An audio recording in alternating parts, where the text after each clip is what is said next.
சொக்கனுக்கு பக்கத்திலே சோடி என்று வந்தவளே நூல் புடவையில் ஒளிஞ்சுக்கிட்டு நினைச்ச தாளம் போடணுமே.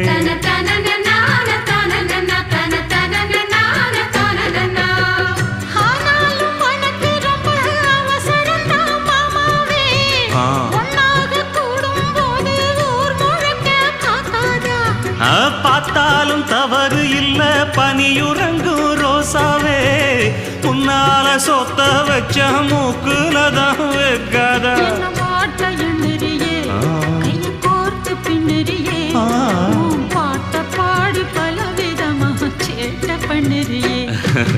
செங்குருவி செங்குருவி காலமட செங்குருவி சேல கட்டி மாமனுக்கு மாலையிட்ட செங்குருவி.